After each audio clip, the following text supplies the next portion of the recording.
Good evening and thank you for joining us on our news and current affairs program, Retrospect on Citizen 93.7 FM Abuja.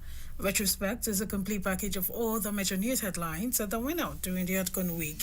The news round is also expected to refresh your mind about last week while keeping you looking forward to the week ahead with the knowledge of the past.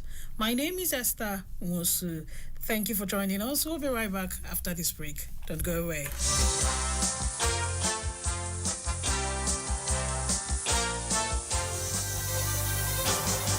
Did you miss out on the news during the week? Not to worry. Retrospect is here to make up for the missed information.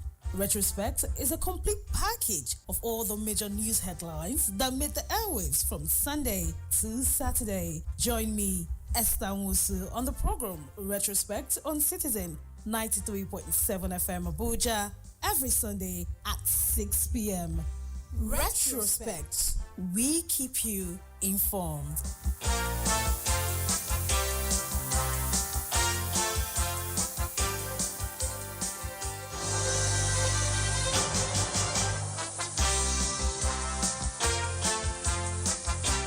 Welcome back. We'll begin the activities with last week Sunday when we start off on Sunday when President Bola Ahmed Tinubu left France for Cape Town, South Africa, to co-chair the 11 sections of the Nigerian South Africa Binational Commission alongside President Cyril Ramaphosa.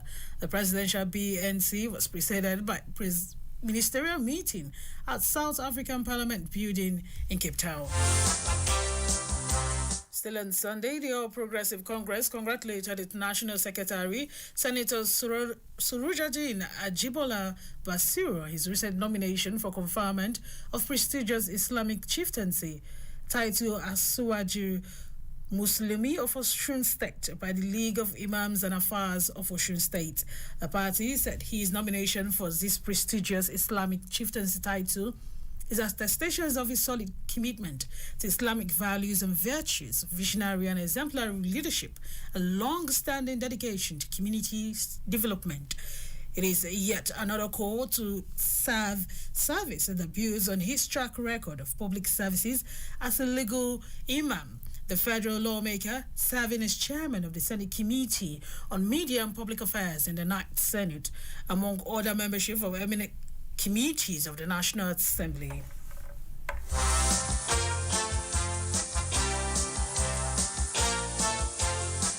Still on news concerning APC, the All Progressive Congress in Rivers State on Sunday elected Tony Okocha as its new chairman. Okocha, the caretaker committee chairman of the party in Rivers State, was elected unopposed alongside other executives during the party's state delegate congress held in Port Harcourt, the state capital, on Saturday, 30th of November 2024. The Delegate Congress, which was conducted through voice vote, was presided over by Dr. Adoye Omeze, who represented the party's national chairman, Abdullahi Ganduje. Speaking after the exercise, the APC National Vice Chairman, South Chief Victor Gudom, commended the party's delegate for peaceful manner they conducted themselves during the state's delegate congress.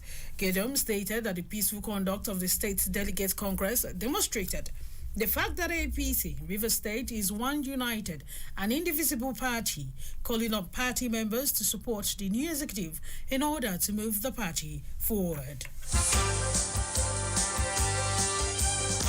And with that story, when the stories that made the headlines for Sunday, as we look at stories now that began the week for Monday.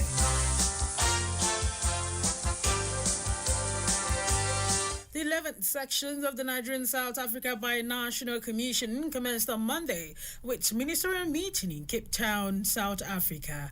The meeting, co-chaired by Nigerian's Minister of State for Foreign Affairs, Ambassador Bianco Ojukwu, the South African's Minister of International Relations and Corporations, Dr. Roland Lamola, is a precursor to Tuesday's presidential BNC, where President Bola Tinubu and President Cyril Ramaphosa will jointly lead the discussions.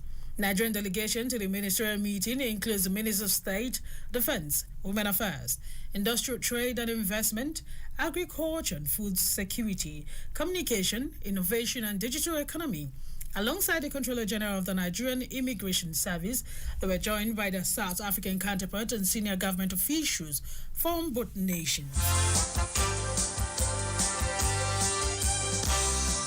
Federal High Court sitting on Ninakura, Ondo State Capital on Monday dismissed the suit challenging the qualification of Lucky Ayedatiwa and his deputy Olaide Adelami, both candidates of the All Progressive Congress in the November 16th governorship election in the state.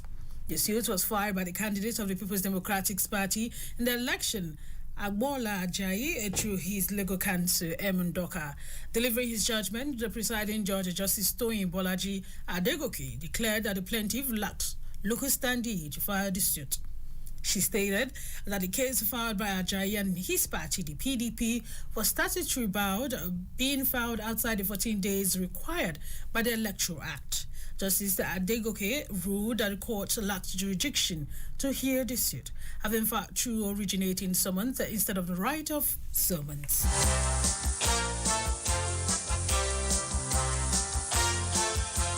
Still on Monday, Nigerian police force arraigned the 113 foreign nationals before the Federal High Court in Abuja on charges related to cybercrimes, including computer-related fraud, marketing scams, money laundering, and unlawful access to data. According to the statement on Monday via X by the force public relations officer Olumuyiwa Dejobi, the arrests were made on November 3rd, 2024, in a suburb of the Federal Capital Territory, Jahi. It said the arrest followed an operation conducted by the National Cybercrime Center and Zone 7 Command. During the operations, police recovered a range of sophisticated digital equipment believed to have been instrumental in the syndicate's cyber activities. Recovered items include laptops, smartphones, tablets, routers from multiple brands, a central processing unit, a high-capacity server, drones, multiple SIM cards, international passport, and other travel documents.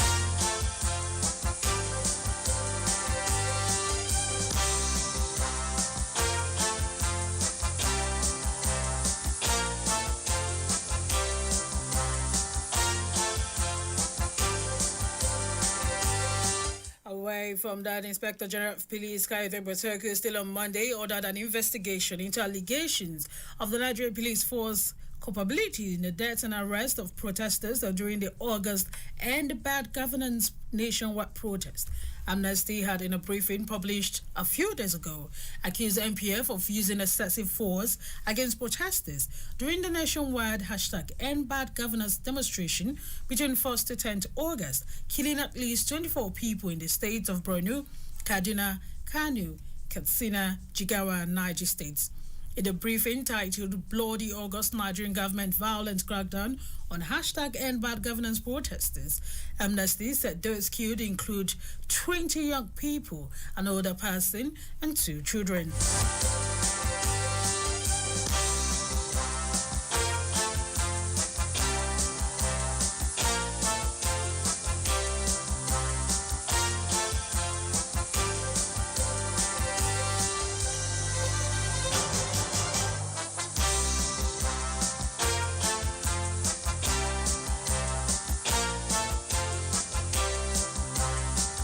Still on Monday, federal government launched a free compressed natural gas boat service in Abuja to ease transportation costs for Nigerians. The CNG buses began operations on December 2nd, 2024, as shown in a video shared by the presidential CNG initiative on its X, formerly known as Twitter page. The buses, according to reports, will run alongside popular routes from subways in Abuja, such as Maraba to Eagle Square and Bega Bus Stop. The government had said that the buses would convey passengers free of charge for the next 40 days. The free bus rides will end in January 6th, 2025.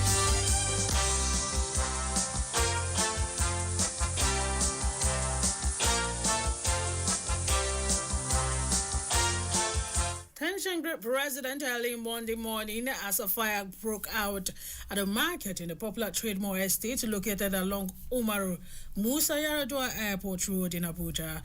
The cause of the fire remains unknown as of the time of this report. An eyewitness said chaos erupted around 4 a.m. when the blaze engulfed in the shops. Efforts to determine the extent of the damage and the source of fires were still ongoing as of the time of this report. Residents eventually reached out to the fire service team at Dunamis Church, who arrived at the scene around 5 a.m. He said after 2 hours of battling the blaze, the personnel from the Federal Fire Service stations at the EFCC and SOCA successfully extinguished the fire. And with that stories, we're in the stories that made the headline for Monday. As we look at more stories that made the headline for Tuesday.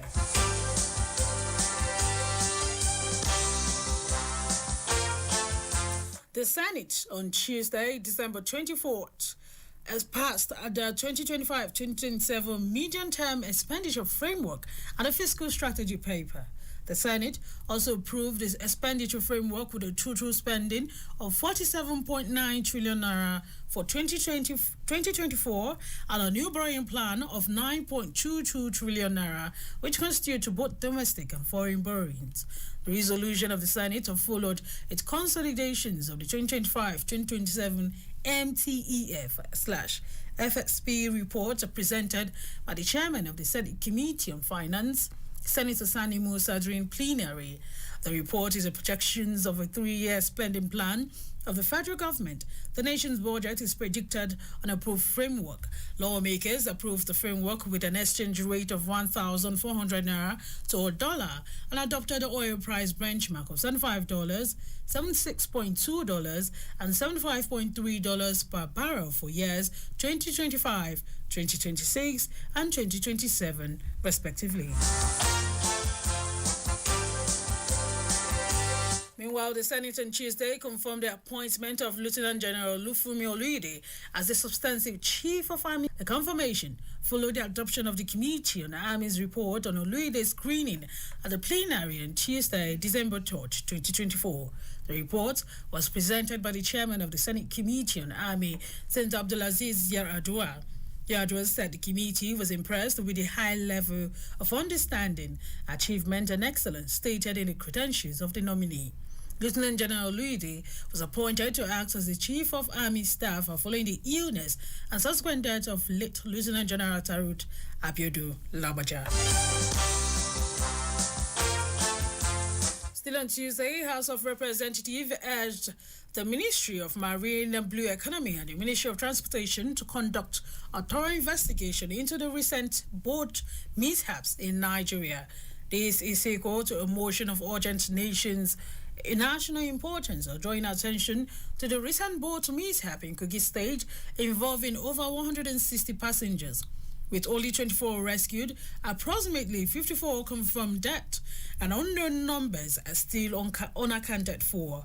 Honorable Yeme Udem, who moved the motion, expressed worry that the recent surge in boat accident has raised concerns about the safety of Nigerians' waterways and the need for urgent intervention. The House also urged the Nigerian Maritime Administration and Safety Agency and the National Inland Waterways Authority to enforce safety regulations and ensure compliance with international maritime standards.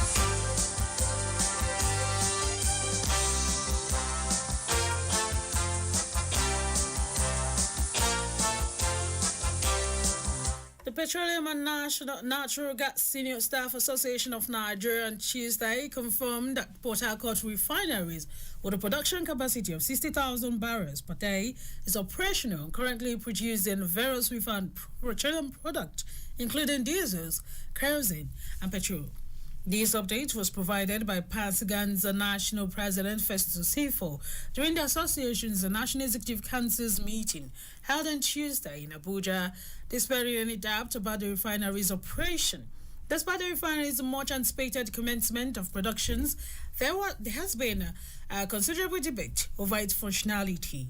However, Osifu reassured attendees that the facility is indeed operational, although additional maintenance is still needed to complete its full functionality.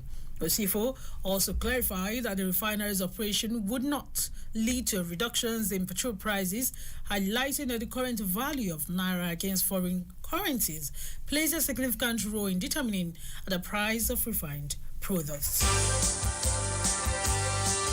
And with that story and the stories that made the headlines for Tuesday, as we take a look at stories that made the headline for Wednesday.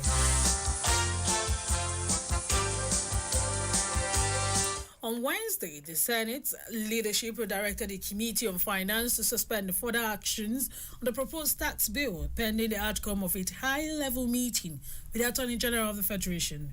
The Deputy Senate President, Senator Barrow Jibril, made the announcement during plenary and disclosed that a special committee has been constituted to address continuous issues in the bill, with the meeting scheduled for Thursday, December 5th.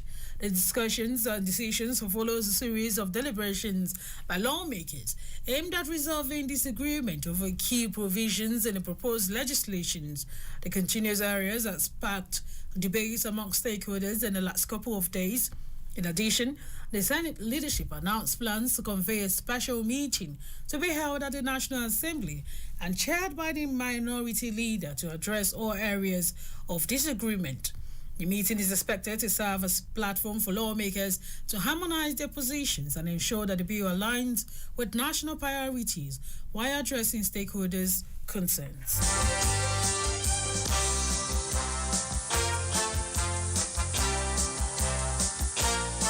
Nigeria and South Africa on Wednesday fully operationalized the Joint Ministerial Advisory Council on Industry, Trade and Investment to enhance economic cooperation between the two leading African economies. President Cyril Ramaphosa disclosed the discussions on Tuesday in Cape Town, South Africa, at the Nigerian South Africa Business Roundtable. At the roundtable, President Bola Tinubu assured that Nigeria is open for business and ready to provide stability, security, and the rule of law for business to thrive. At the event attended by business leaders, government officials, and trade stakeholders, President Tinubu expressed commitment to address issues discouraging South African investors from growing their businesses and franchise in Nigeria, and called on South Africa to reciprocate by allowing Nigerian companies to operate and flourish in South Africa. President Tinubu assured that Nigerian officials will continue collaborating with their South African counterparts to facilitate the implementation of the agreed mandate under the Bi-National Commission. President Tinubu said Nigeria is undergoing a very stringent, positive economic reforms to serve the people of Nigeria and bring prosperity to Africa. Still on Wednesday, the Nigerian Bar Association called for the release of human rights lawyer Dele Farotimi over allegations of libel leveled against him. A statement by the president, NBA Mazi Afamosigvo, on Wednesday said his arrest was a breach of the rule of law. The statement reiterated that the alleged offense of libel, for which Dele Farotimi was reportedly arrested, is not recognized as a criminal offense under the laws of Lagos State. The criminal law of Lagos State 2011 repealed the criminalization of defamation of omitting it from its provisions. NBA further urged the law enforcement agencies to prioritize the principles of legality, fairness, and respect for humans in their human rights in their operations, adding that these principles are fundamental to justice, democracy, and protections of citizens' freedoms. You're listening to Retrospect on Citizen 93.7 FM Abuja. We'll be right back after this break. Don't go away.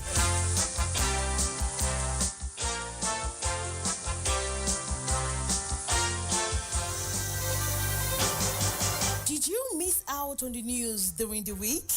Not to worry. Retrospect is here to make up for the missed information.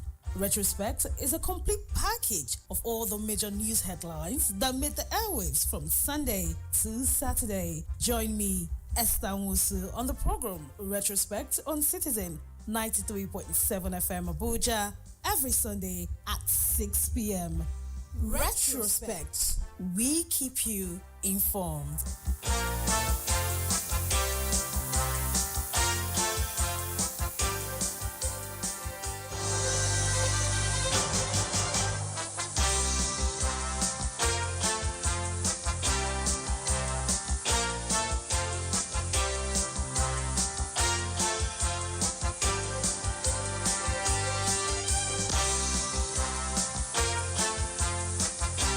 The ECOWAS Court of Justice on Thursday ordered the Federal Republic of Nigeria to compensate Oluwatoyin Oluwateminehi Adebayo with 5 million naira for violation of his right to freedom from torture. The court also ordered Nigeria to conduct a prompt, impartial and effective investigation into the torture and prosecute those responsible. Adebayo accused some police officers from Ogun State of subjecting him to severe physical abuse, including beating him with a hand of an axe and tying his limbs with chains to a pole. He said this ordeal caused him physical injuries, including trauma to his courtrooms, and left him suffering from significant psychological distress. However, respondents of the Nigerian government challenged the jurisdiction of the court, arguing that the case was filed outside the 3-year limitation period stipulated on the court's rules, rendering it statute barred. However, the court, in its judgment sent to a correspondent via email on Thursday, dismissed Nigeria's parliamentary objections asserting the jurisdictions to hear human rights cases. On Thursday, the Senate reaffirmed its commitment to advancing the tax reform bills, stressing that no aspect of the legislative process has been suspended or withdrawn.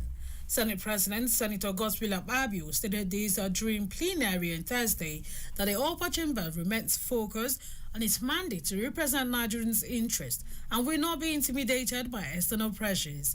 Against the backdrop of a point of order raised by the leader of the Senate, Senator Bayemi Bamitele, Akpabio dismissed reports in the media suggesting that deliberations on the bills has been suspended or withdrawn. Dismissing any attempt to pressure the chamber, the Senate President also stated that the Senate cannot be bullied. Away from the Borno State Deputy Governor Umar Kadafo and over 100 other passengers on Thursday narrowly escaped a tragic incident when a MAX Air aircraft experienced an engine fire shortly after takeoff from Maiduguri International Airport. The incident occurred around 7 p.m. on Wednesday when the aircraft en route Abuja suffered engine failure caused by a bird strike about 10 minutes into the flight. The pilot and crew managed to execute an emergency landing back at Maiduguri Airport, averting disaster. MAX Air staff members who spoke on condition of anonymity confirmed the incident on Thursday morning. However, the emergency landing passengers were reportedly in a state of panic, with many opting to collect their luggage and return home rather than board another flight. Also on Thursday, the Minister of Aviation and Aerospace Development, Festus Keyamo, approved the disbandment of Security Joint Inspection Stable to end corrupt practices and unnecessary delay of passengers at Nigerian terminals, especially during the year 2016. Keyamo, in a post on X on Thursday, said the decision was aimed at curbing the burdens of harassment of travelers by various government agencies. This decision was also contained in a position paper by the Managing Director of the Federal Airport Authority of Nigeria, Lubumi Kuku, dated December 2nd and endorsed by the ministry.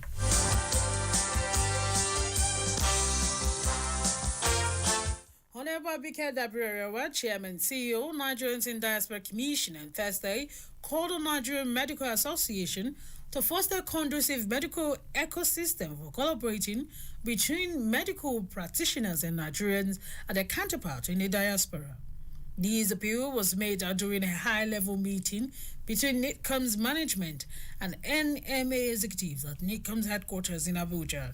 Reaffirming the Commission's commitment to strengthen ties with the Ministry of Health, NMAs, and healthcare providers in diaspora, Dabriarewa stated the Commission's readiness to work collaboratively to build an existing structures aiming to transform Nigeria's healthcare sector through innovative partnerships and skills transfer.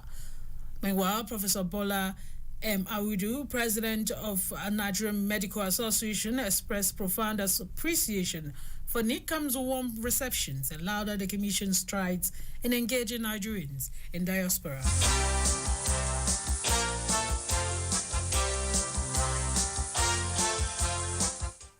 On Thursday, the Labour Party caucus in the House of Representatives lost 4 of its members to the ruling All Progressive Congress on Thursday. Lawmakers who left Labour Party for APC are Tochko Kere from Imo State, Donatus Matthew from Kaduna, Basia Kipa, Cross River, and Iyawo Esosa from Edo State. Similarly, the daughter of the former Delta State Governor, Mr. James Ibori, Etenuka Ibori Senu, also ended her relationship with the People's Democratic Party as she joined the APC. Confirming the development, Matthew, who represents Kaura Federal Constituency of Kaduna State, said the decision to defect to the APC is based on convictions. The letter of defections to the APC was read on the floor of the Green Chambers by the Speaker, Tajuddin Abbas, on Thursday. And with that story, and the stories that made the headline for Thursday, as we look at stories that made the headline for Friday.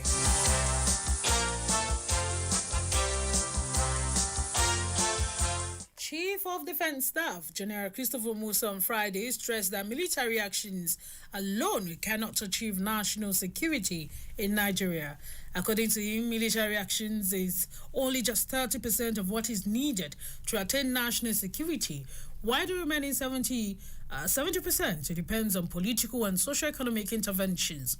General Musa stated this during the roundtable discussions and decisions on Nigerian security and national interest organized by the National Counter-Terrorism Center under the Office of the National Security Advisor in collaboration with Defense Correspondent in Abuja. The CDS, who spoke on the theme National Security and National Interest, a development journalism approach for defense bid, emphasized the need for joint effort in tackling insecurity in Nigeria. Meanwhile, on Friday, the defense headquarters rejected claims by Amnesty International that 10,000 persons have died in its custody since the Boko Haram conflict began in Northeast.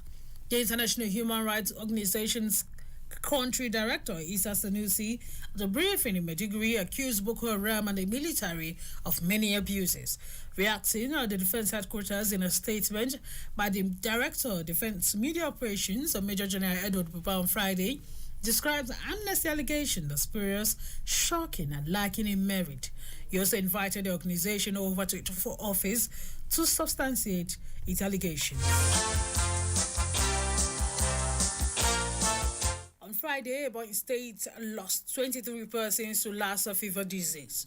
This was announced by the Ebonyi State government as it read out plans to improve the well-being of its citizens and healthcare access. Governor Francis Nwefero discussed this on Thursday during an event organized by the State Ministry of Health in Abakaliki, the state capital. Also said a total of 48 cases out of 394 cases of Lassa fever have been confirmed between January and December 2024. Nwefero disclosed that the state plans to establish one specialist hospital in each of the 3 senatorial zones to boost healthcare delivery in rural areas. He noted that his administration has prioritized healthcare through its effort to strengthen the public health infrastructure, surveillance system, and community engagement to effectively prevent and control outbreaks such as Lassa fever, cholera, and other life-threatening diseases.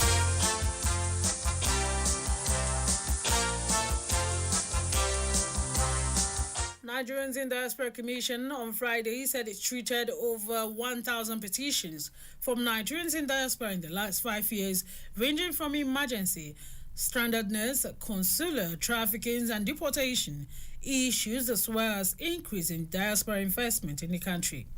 Honorable Abike Dabirewa, Chairman CEO, disclosed this as the Commission marked 5 years of its establishment in 2019 by President Muhammadu Buhari in Abuja. Reflecting on the Commission's performance and significant contributions towards Nigerians' development in the last half-decade, the Bureau expressed gratitude for the progress made since NITCOM's inception in May 2019. The chairman, NITCOM, noted that the anniversary celebration doubled to successfully celebrate the year, which is gradually ending. She lauded the NITCOM team, past and present, for the unwavering commitment and sacrifices. The NITCOM boss further acknowledged that the challenges faced but expressed hope for the future, envisioning a brighter path for the Commission and its staff. Dr. Sule Yakubu Basi, Secretary to the Commission, underlined the staff's pivotal roles in fostering diaspora engagement, attracting investment, protecting Nigerians abroad, and promoting Nigerians' positive image for the Commission. He noted that the holders need come experience but express confidence in the Commission's ability to deliver effective services. And with that, we end the stories that made the headline for Friday. Let's take a look at stories that made the headline for Saturday.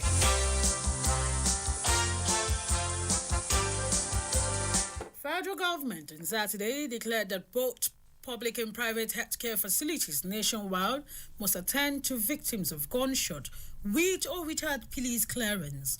The directive is contained in a statement issued by the Ministry of Health and Social Welfare on Saturday via its official X handles. He also said the order is on the directive of the Coordinating Minister of Health and Social Welfare Minister, Professor Mohammed Pati. According to the statement, gunshot victims comes under emergencies that requires urgent medical attention to save the lives of patients or victims. Vice President Kashim Shettima on Saturday urged Nigerians deposit money banks to ensure seamless availability of Naira notes to the banking public. Shettima made the call on Friday in Abuja at the 2024 Bankers Committee retreat. He was represented by Tom Efasu, Special Advisor on Economic Affairs, Office of the Vice President.